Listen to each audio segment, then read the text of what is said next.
Welcome to the For Love and Money podcast, the show where business and social purpose meet to inspire a movement for positive change. Here's your host, Carolyn Butler-Madden. This week, we have a special episode for you that I'm really excited to share with you.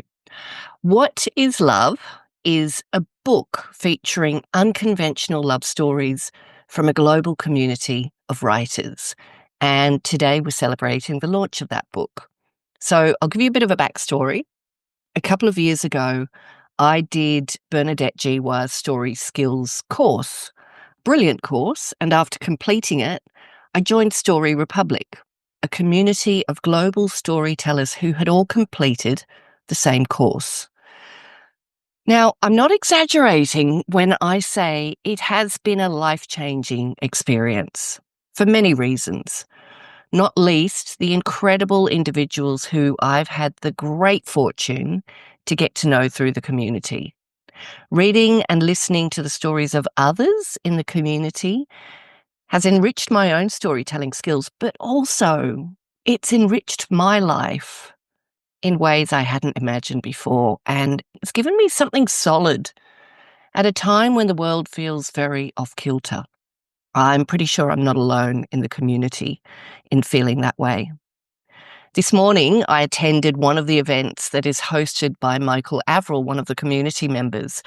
It was the 1-year anniversary on Valentine's Day of a live story performance event.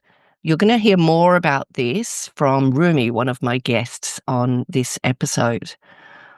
But this morning, as I sat in this online event and listened to the performers telling their stories, I found myself laughing, crying, and feeling so incredibly bonded to these people who I've never met in real life. What can I say? Stories are the key to connection, and they're the key to emotion. So, What is Love came out of that very first performance event that we were celebrating the 1-year anniversary of today. I'll let Rumi, my guest, tell you a bit more about that. That book has come out of it, and that book is the book we're celebrating today, What is Love? What is Love features such a diverse array of stories about love, with contributors from all over the world. I was delighted to be one of them. And if you read this book, which I really hope you do, it is such a beautiful little book, and it is stunning. And the stories in it will just get you thinking in so many different ways. Some of them are so unexpected. So what is love? It's a huge question, isn't it? And, think about that question being posed to you and writing about it. Today, I'm interviewing the editor and some of the contributors to this book. And my hope is that you get a bit of a sense of the beauty of humanity that I think has been captured within it, as well as a sense of this incredibly beautiful community. Enjoy.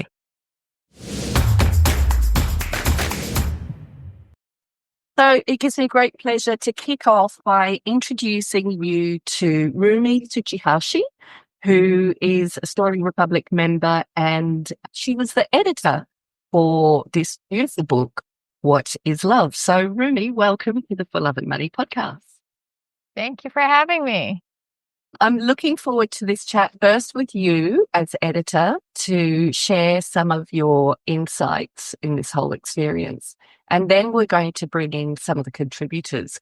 But to kick off, I'd love to ask you, Rumi, what do you think is the role of love? And I'm going to extend the question that I normally ask in business and or the wider world today. The role of love, it is the foundation. It's the touchstone. It's the place we go back to, like, what do we do anything for? I think love is the underestimated motivator behind all of our actions, business and otherwise. And those businesses that consciously harness that, I think, can use business as a vehicle for doing good things in the world. Yeah. And I think, thank you for that. And I think particularly when we think about this book and this book today, it's never been more important to talk about this and to ask people, to invite people to think about it, to think about love, not just in business, just people, right? Just people. There's so much division. And yeah, I think this book couldn't have come at a better time. I agree. Rumi, could you share a little bit about your backgrounds and how you came to join Story Republic? Sure. Today, I the author of 3 essay collections, all taking a look inside the tiny moments we tend to overlook. So book 1 was just looking at life in general and memories that are precious to me. And my latest book was looking into the moments that inside of my recent marriage, I got married for the second time last year, and the evolution of the relationships, the things that I want to remember. And I think that kind of romantic love is what most people think of when they think looking at love. And yet it is so much more expansive. I got to share an essay globally through the New York Times. And call it an essay, but it's only 100 words. Doesn't matter how many words, that's amazing. My favorite column in the New York Times is the Modern Love column. And within that, there's a section called the Tiny Love Stories. And a piece that I submitted to that was published in 2023. And that was a foundational moment for me of recognizing what love feels like. And it was a very small interaction with my grandfather. So when I was tapped to be the editor for this book, it felt like a culmination of the things I had been working on in the last 5 years. Story Republic, or the story skills course that I took that led to me joining this ongoing community of storytelling, came at a pivotal moment when I had just turned 50.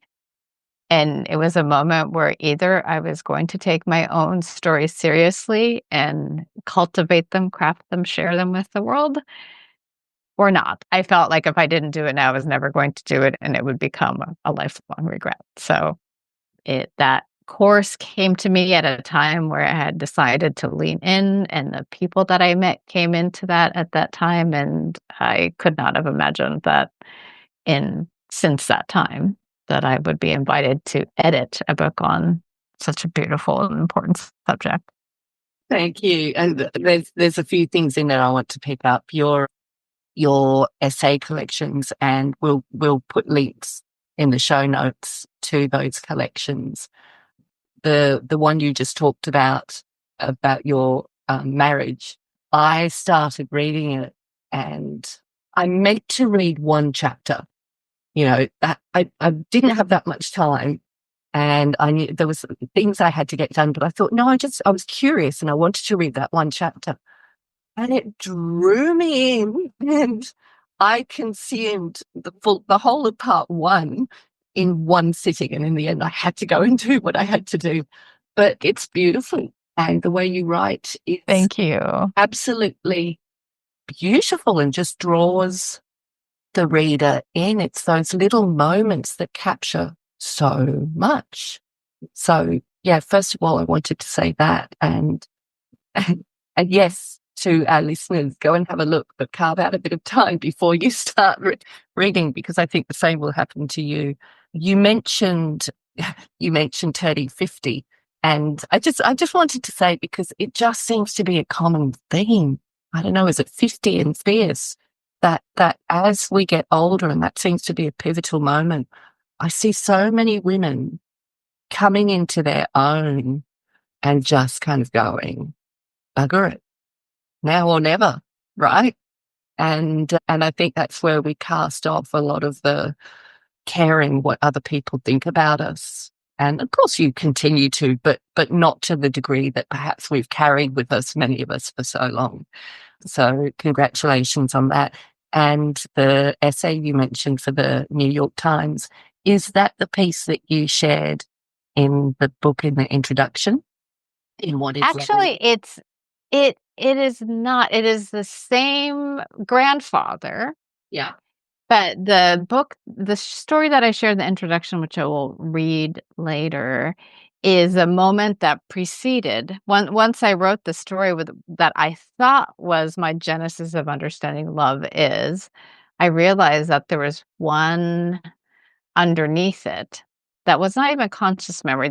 Because this story is one that I was very little. I was not even a year old, so I knew the story from what my parents had remembered. It was a story about me, but not from my direct memory. And yet it shaped what I thought of myself, who I thought I was, how deserving of love I felt I was. It's amazing when you really unpack how the stories that are imposed on you about you become our stories and our identities. So it was writing the other story and publishing it that led me to dig even deeper and look for an opportunity to pivot the point of view of a memory that was essentially imposed on me because I was a character, but it was not my experience. Oh gosh, that I reckon that is worthy of a whole podcast episode on its own. That idea that Yes. that other people impose their perspectives of us and we take them on without even thinking about it sometimes. And then, by rewriting that story and looking at it from a different perspective, how we can change. And stories we tell ourselves about ourselves are the most important stories in the world today, aren't they? Yes. The stories we tell ourselves about ourselves is a topic I'm really passionate about. And I think organically, how examining that became such a central activity amongst all the contributors to this book. And I say that in that there's such a earnest turning of the facets of our stories that I saw everyone engage in and like re-examine familiar stories through a new perspective. And it was almost like a whole large group therapy session to be in the creative process of this for all of us to go, oh, wait a minute. I don't think I will be speaking for everybody by saying this, but I don't think there's a single one of us who came out of this who didn't feel like we shed some weight, a burden of a misaligned story about ourselves that we'd been carrying, a story that wasn't all the way true, if true at all. And to be able to set that weight down or at least look at it from a fresh eye, there was a sigh of collective relief. Yeah. That I felt. And that's what I hope this book is already doing out in the world, will continue to do. When you opened up, Carolyn, with like why this book is so important right now, I think with each person just going, wait a minute, I'm carrying a story about myself. I'm telling myself a story about myself that doesn't feel all the way right. And to have the permission to look at that and to shift it, each of those shifts, I think, is just a little tiny vote for world peace. Love that. I love that. Let me ask you, actually, I want to go back just briefly because I'd love you to share how this idea of the anthology came about. Sure. So it came in multiple ways. Story Republic has a founder and a community manager, to Enrica Greathouse and Bernadette Gioa, who organized this community together. And unbeknownst to me, they had been talking about, oh, wouldn't it be nice to take these stories that we see in this community and share it with the world through a book.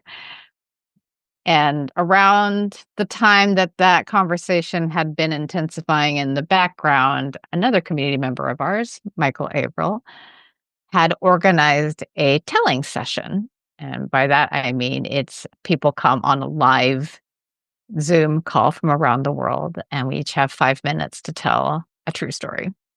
And the very first one he organized, What is Love? was the theme. And it was such an electric experience for us to come together that both the group of participants who shared a story and the audience and Bernadette and Erika thought this is the moment, this is the theme. And I was lucky enough to be tapped to be the person to, will you bring this energy together in the form of a book? So I said yes, and here we are. Love it. So as editor of this book, Mhm. I imagined you would have had some kind of vision of the end result. Was the outcome anything like you imagined? Wow, it's such a good question. Yes, in the really subtle ways. I imagine that the book you hold would be really beautiful, like a physically beautiful object that you would just want to hold close to your chest.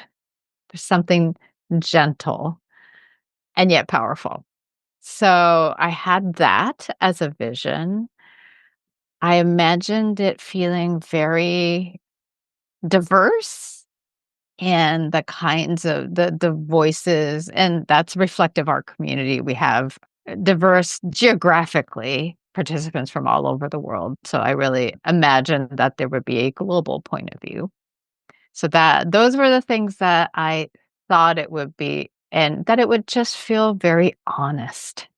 Like there's an energy of honesty. The people are telling me the truth, feeling that we get when we encounter something that's written from the heart. So Beautiful. that was the vision, and yes, we accomplished that. That's beautiful. And yeah, for me, again, reading that book, it was because it's, a range of short stories and you can just get drawn in. And what I loved was the diversity of stories, like surprising stories about subjects. It's not just that obvious mold of love. There's some of that, but it's the diversity that is so beautiful and prompts you to think about love in a more expansive way. Yeah. Yes. We felt that in the live session, it came out even more powerfully, the diversity of ways that we can look at love, experience love. I think that was amplified in the book, and that was absolutely delightful. So I'm going to ask you to read the little essay that you included in the Sure. introduction, please, Rumi. Absolutely. So in the introduction of the works, first I start out with the how difficult it is to define love. So I'll skip that part, skip ahead a little bit and start it here. Having edited this book, the one thing I know for sure about love is we make sense of it through our stories. Take this example. It's July at the beach, 2 hours west of Tokyo. A young mother wearing a wide-brimmed hat arrives, carrying an enormous mesh bag in one arm and a baby in the other. The rest of the family is a step behind her. She chooses a suitable spot and sets the 10-month-old down to spread a blanket. Immediately, things go wrong. The baby girl takes off. Like a newly hatched sea turtle, she crawls toward the ocean wobbly, but with all her might. Mom fetches the baby. Baby takes off. After several rounds of this and no progress on laying the blanket, Mom's fuse gets short. The father steps in with a solution. He'll take the baby to the water's edge and hold her up by the armpits. The idea is a hit. The baby giggles, squeals, and splashes her toes. The father returns to the spot triumphantly, but his daughter isn't done playing in the waves. She crawls away from the blanket at 10 times the original speed. Now, Dad's got flared nostrils. The mood is tense. Oji-chan, the grandfather, lifts a hand to say, "Allow me." He walks behind the fast-crawling baby but doesn't pick her up. Not even when she reaches the shore, or when the first wave splashes her face. He lets her continue for a second or two longer. When he does lift the baby out of the water, he doesn't walk her back to the blanket. He takes 5 steps back and lets the little girl crawl in again. And again, and again, and again, and again, and again. For decades, I thought this cringy, formative story I heard on repeat was about what a pain in the ass I was from day one. But then I re-examined it through the lens of what is love, and everything changed. Suddenly, I experienced the story through the eyes of Oji-chan, a man lit up by a groundchild's love of the ocean at first sight. I felt his palpable delight and the tedium of creating guardrails for a curious spirit. If this isn't love, I don't know what is, I thought with wet eyes, my body limp with relief and gratitude. So beautiful. That is so beautiful. Thank you so much, Rumi. And thank you for creating such a safe space for all of us who shared our stories.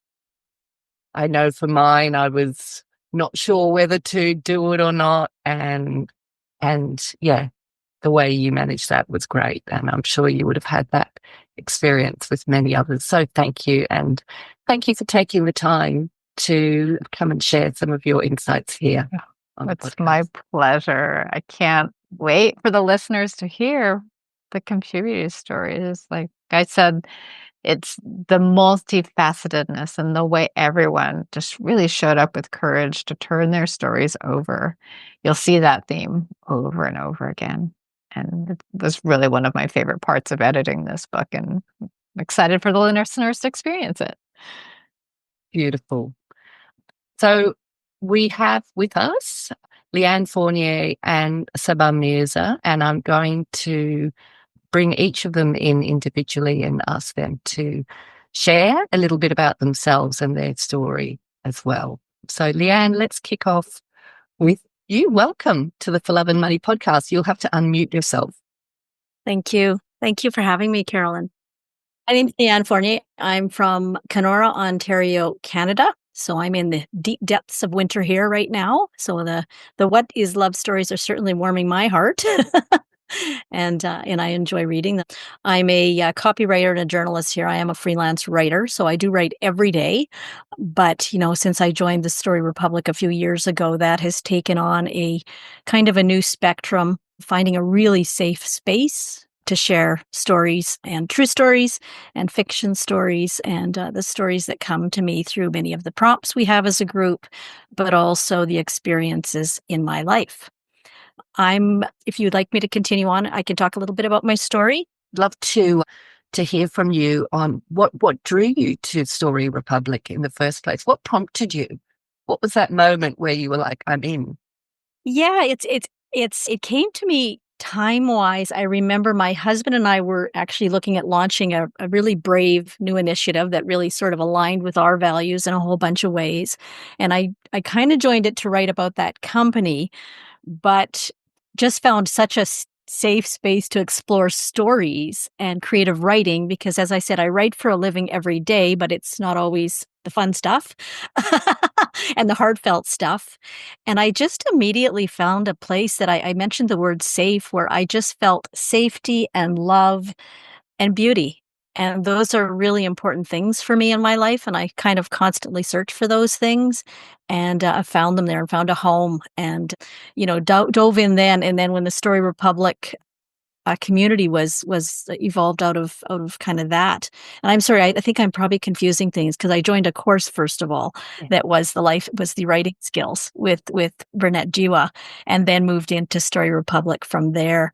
And yeah, just felt it was just a great fit for me at the time where I was starting to write a lot of poetry and certainly during the pandemic wrote a lot of poetry and found a safe place to share that and just to emerge as a writer in a new way. It was just a great place to do it. It's amazing, isn't it? You talked about safety, love and beauty. And when you have that in an environment and in a community of people, it allows you to be yourself, to be able to remove the layers that we pack on to protect ourselves, and the more we can get to share who we truly are. I don't know. I just feel you grow as a human being, and the whole community grows because it's catching. It's catching. That's certainly what I've found being part of this community, which is amazing. Leanne, I'd love you to share your story, to read your story to us. When you start thinking, what is love? And I imagine you would have been in that first story performance. I hadn't joined the community at that point, I don't think. But where does your mind go? Like, do you scan? Like how did you land where you landed? I was terrified because I'm not actually a spoken word storyteller. I'm more of a written word storyteller. But Michael, again, I was feeling safe and I knew the community would be around me and I was feeling very heard. And that was the one thing I didn't mention. It's really important to me is so much in our lifetime, we feel people aren't seeing us and hearing us. And that's something that I think you experience in Story Republic. That's amazing. So for my particular story, I'm like many of us, I have a lot of love around me, extremely lucky in that way. I have a person I've been with for 30 years and children and family, but I was stuck. And as I shared before, I was in the car with my mother and I was telling her I was struggling to come up with this story. And we were driving to my parents' doctor's appointments. My parents live 3 hours away from me, so I drive and get them and off we go. And my father was sitting in the back seat and he's very quiet. My dad has dementia and dementia has stolen his voice in a way as well as his mind.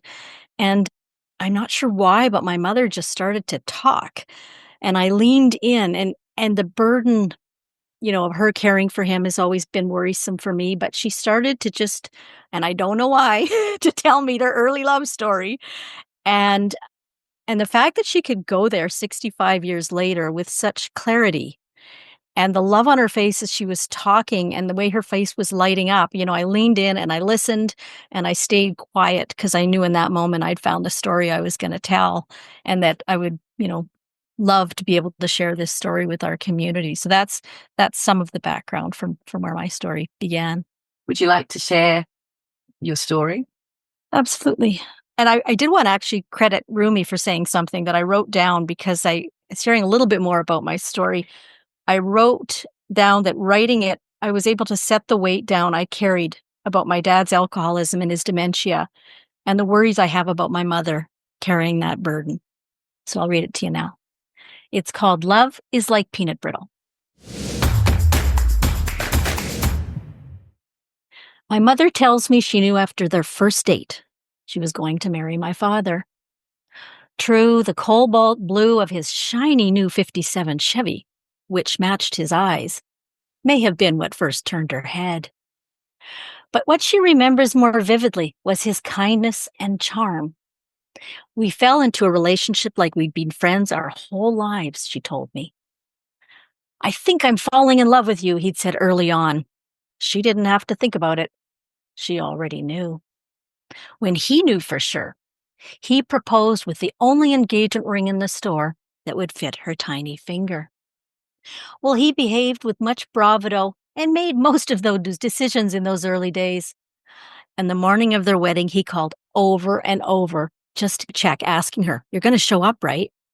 She did show up, always showed up, and is still showing up 65 years later.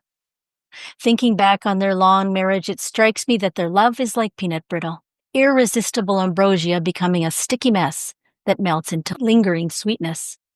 It hasn't always been happily ever after. When my dad was 17, his father died. 5 years later, married to my mom with a new baby.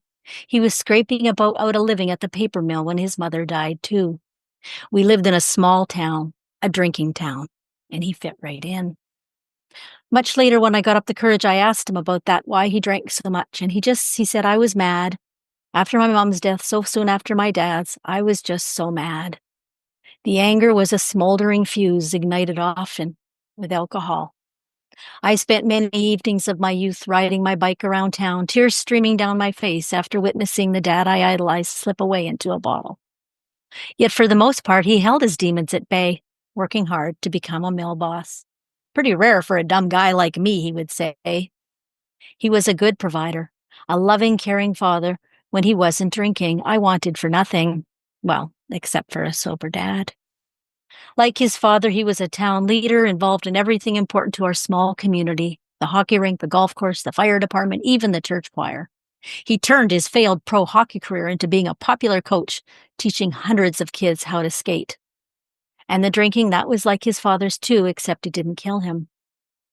The respect he earned for all his contributions died pretty fast when he hit the bottle. People can be quick to judge when they don't have all the facts. When he'd sober up, he'd work at making things right with my mom, but he never apologized to me. It wasn't hard for him to go back to being the dad I'd always adored. He really didn't have to work at that, didn't seem to think he needed my forgiveness. But I have forgiven him. When I was 16, he quit drinking, then he quit drinking again. Then, long after we thought he'd finally quit drinking, he quit for good. He is now sober, but my beloved dad is disappearing again. He is now sober, but a dimming of his mind is dulling his humor and blunting his laugh. He is now sober, but staggering steps and slurring words feel eerily familiar. My mother patiently answers the same questions over and over, hour after hour, day after day. Where are my shoes, my glasses, my paper, my lunch, he asks. But never thankfully, where are my memories of you? He still always remembered her, and she still always is there for him, which is what I recall from my childhood. My father struggling to do the right thing while fighting his demons. My mother offering her own steady resistance against those demons. She was never a pushover. She served my father like she did all of us with love and strength. My mother is fierce and loud, a mama bear who protected all of us when things got tough during my dad's drinking days and now in his dementia. With her wit, grit, and grace, she has always been the gale-force wind that carries our family long, and at 85, she still is. The gusts of her unconditional love are carrying me to the day when the weight of her responsibilities at the helm of our family falls to me. I hope I'll be ready when that day comes. I look into her eyes, and I've seldom seen them bitter or resentful, rarely seen shadows of regret. I ask her about her 60-plus years with my dad, and what she recalls are those charming words, that first inkling of love, the honeyed kindness that drew her to him almost 6.5 decades ago. Loving him hasn't been easy, and she is showing all of us, that retelling bitter stories isn't helpful. The truth is known, forgiven, and wrapped in the sweetness she has chosen to remember instead. There isn't much time, just enough to sort through the last broken pieces and savor the sweet, salty, sticky mess that is love. Enjoying the podcast? If you're looking for more inspiration, head to our website, thecauseeffect.com.au, for more resources on how you can start using your business as a force for good. Or buy the For Love and Money book. Every copy sold allows us to protect 1 square metre of rainforest.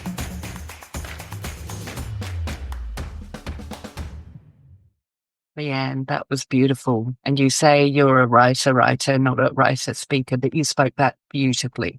In closing, I'd love to, closing for your section, I'd love you to share, what did you get out of that process of writing that story?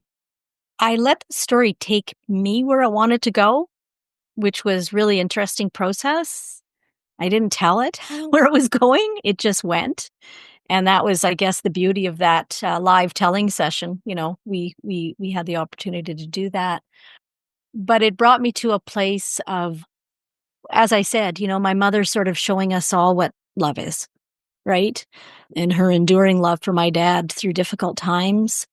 And the fact that it's continuing now, and they've both had recently, as others know, I've been lots of health concerns recently, and just appreciating, you know, that unconditional, endless love, and believing it's possible for myself as well, and then also wanting to, you know, as you mentioned, in these uncertain and difficult times, I just set myself a goal for this year is to live and love courageously. And that's what I'm doing, you know, and with the difficulties we have in the world, I think when we can do that and we can do it for one another, man, what a world we would have, right? Live and love courageously. I love that. Beautiful. And yes, what a world we would have if everybody could take a little bit of that on in their lives. Thank you so much, Leanne, and thank you for sharing your beautiful, honest story with us. Thank you. Sabah, I would love to bring you in and ask you to introduce yourself to our listeners. Tell us a little bit about you, where you're from, your background, and what brought you to the Story Skills Workshop and ultimately Story Republic. Thank you. Thank you, Carolyn, for having this conversation with us and for inviting me in. So I was born and raised in Canada as well. And I came to the States to study a long time ago now. And so my formal, education, so to speak, formally at least, was in the areas of engineering and business. And then most of my adult working life, I'd say, after the education, before and after, was spent in corporate America. So it was only more recently that I started to recognize my own desire for more. I mean, you talk about love and money, in the workplace. And I think it was part of that desire that ultimately helped me decide that it was time to leave corporate America and do something on my own. And as part of that process, during the pandemic, I was drawn to Story Republic. And so my interest in writing, you're asking who I am, my background. I was interested in writing. I dabbled in writing mostly in school as a high schooler, and not so much after that, given my areas of study. And it was an area that was deeply neglected for me, and I longed for it. I noticed that I really wanted to come back to it. And so I'm delighted that in some ways now I am moving towards that space and work as a writer. Love that. And was there a pivotal moment when you joined the Story Skills Workshop? Like, was there something that made you go, yes, this is it? Yes. And it is also a coincidence. Rumi mentioned now or never. And it felt that way for me. It was at a time during the pandemic, I was quite isolated and feeling lonely and down in a way that felt prolonged.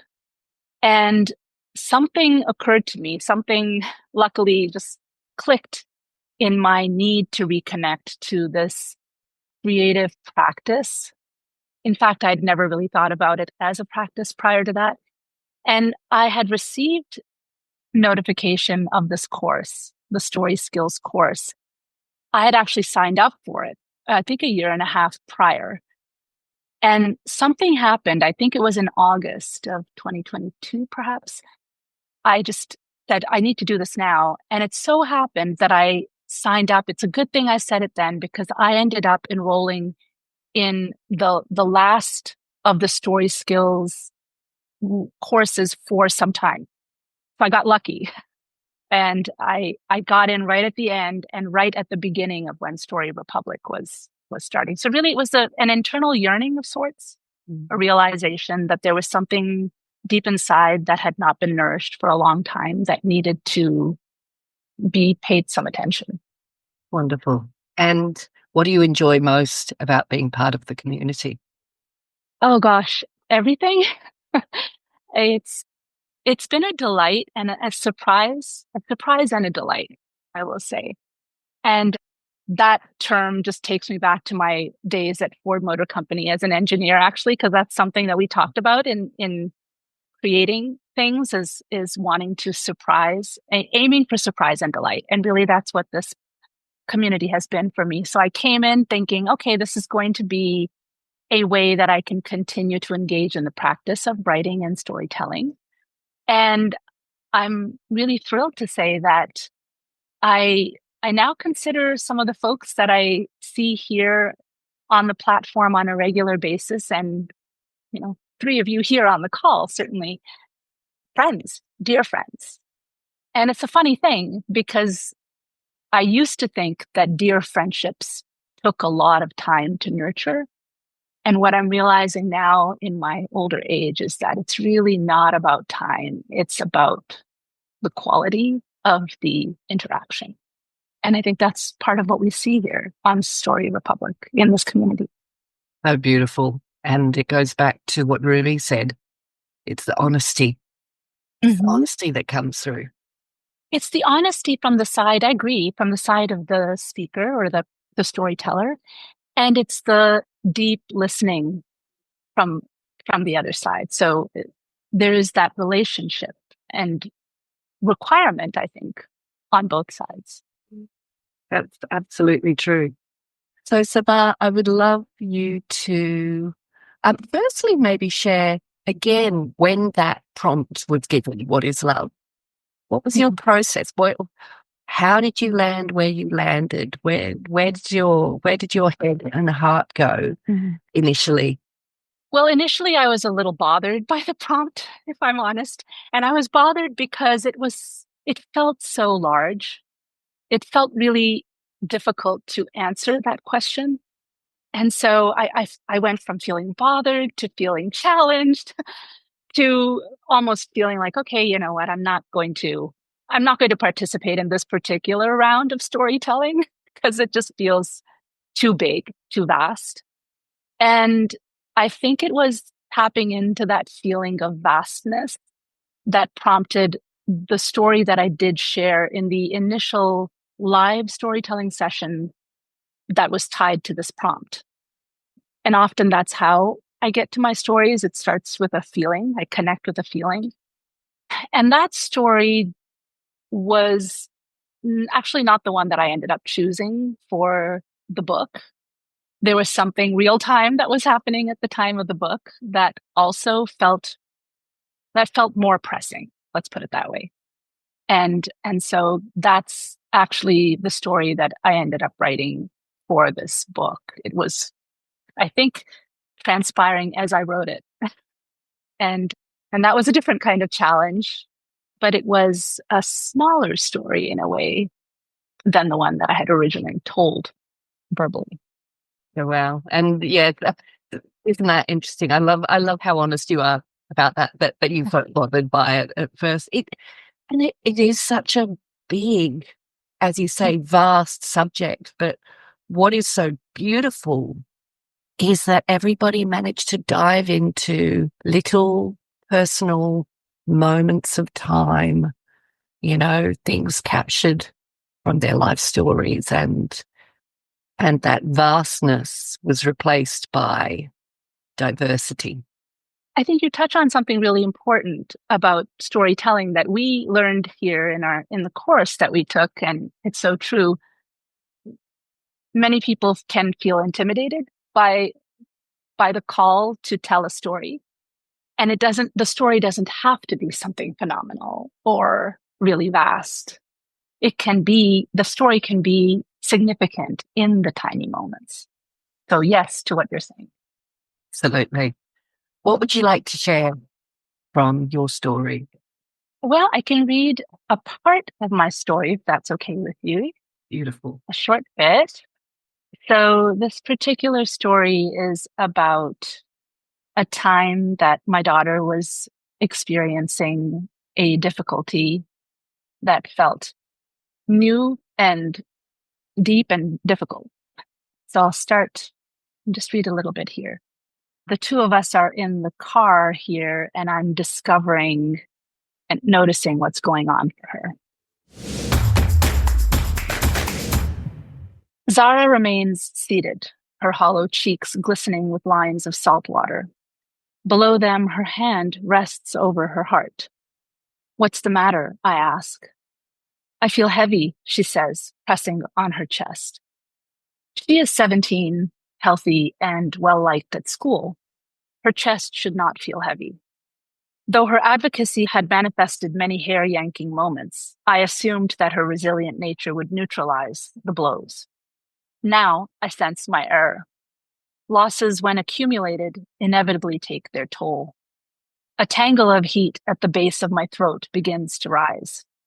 "It's okay," I say, tightening my grip on the steering wheel. "Let's do some breathing." This time, she responds immediately with a nod. "All right, together. In, 2, 3, out, 2, 3, 4, 5. Her chest swells, then collapses. "Not the chest," I say gently, "remember?" I watch as she stops, then restarts after some adjustments.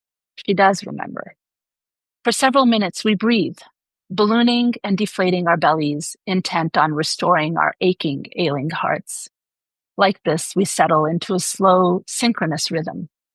I'm so tired, Mama, she says, dropping tears again. A high-spirited, chatty teen with no words or will to speak, struggles to breathe with the protracted effort of an old woman. This is the impact of a system with no incentive to take ethical stands. In the past, I might have felt outraged. Right now, though, I register only gratitude. A child's exhaustion, after all, is easier to remedy than their despair. Thank you. Thank you, Sabah. And I think that piece that you've chosen really sort of gives a sense of what your story is about. But the whole story is, wow, like has never been, the times we're living through today, I think really brings it to the reality that many people are feeling. And I just feel that if more people could understand that human impact, then maybe, maybe they'd open their hearts to love more than judgment, anger, and hatred. So Agreed. I hope, I wish that our listeners will read this book and will. I know with the listeners on this podcast, they are very open and heart-centered, but maybe also share with some other people too around, because that sense of anger, frustration, and judgment just seems to be building. So this is a remedy. This is a little small remedy to touch your heart and open it to positive human emotions. Thank you, all of you, for coming on this show, a special episode to celebrate the launch of What is Love. I will include links in the show notes to all of you. I'll where people can get in touch with you if they would like, and some of your work. And I'd love to close this by asking each of you to share, what is your hope, through the work you're doing, through the stories you're sharing, through What is Love and beyond, if you could realize your best dreams over the next 5 years, thinking to 2030, and if your very best dreams could come to fruition, what would they look like? Sabah, I'll start with you. Ooh, that's a big question again. I'm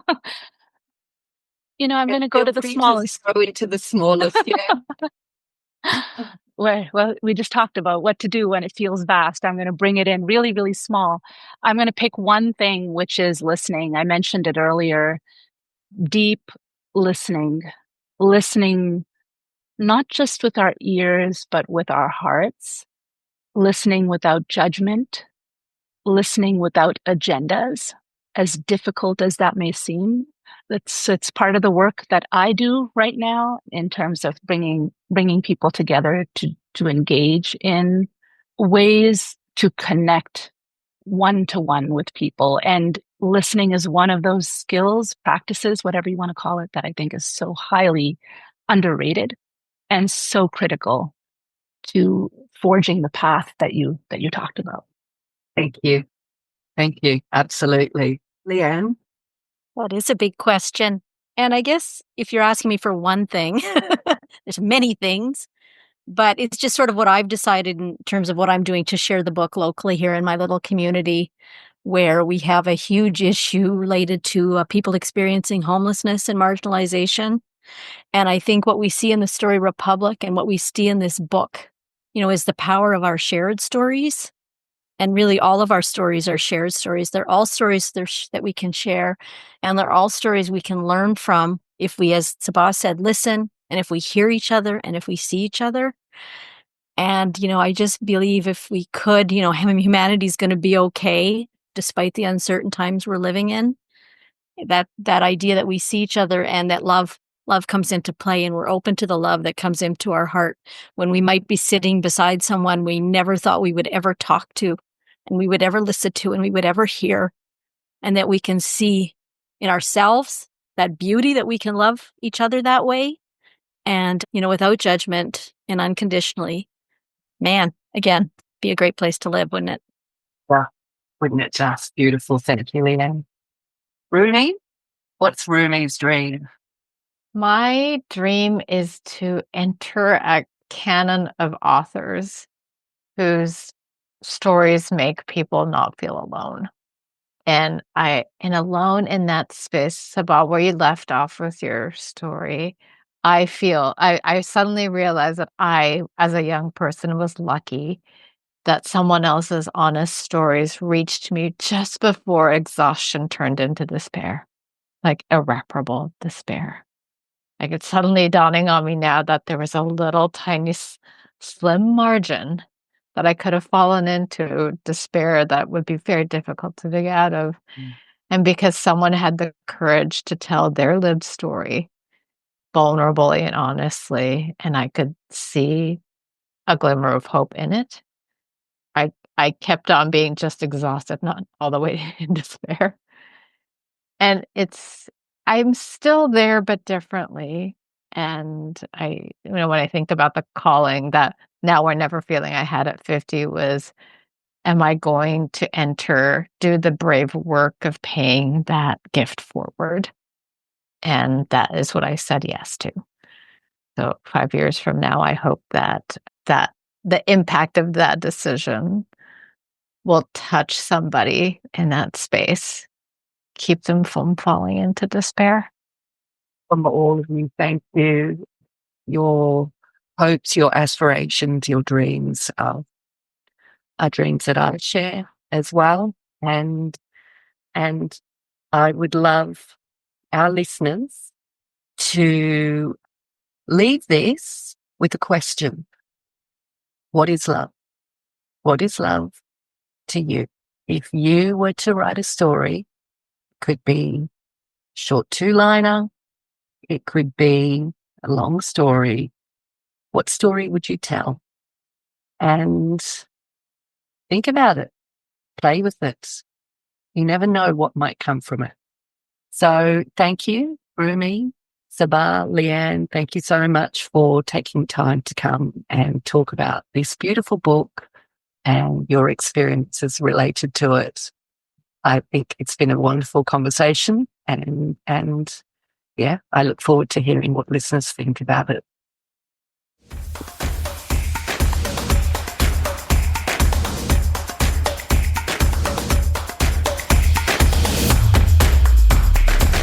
Thanks for listening to this episode of the For Love and Money podcast. If you'd like to take a deeper dive into the purpose movement, visit us at thecauseeffect.com.au. And remember, doing good is good for business. So if you're not doing good, then what are you doing?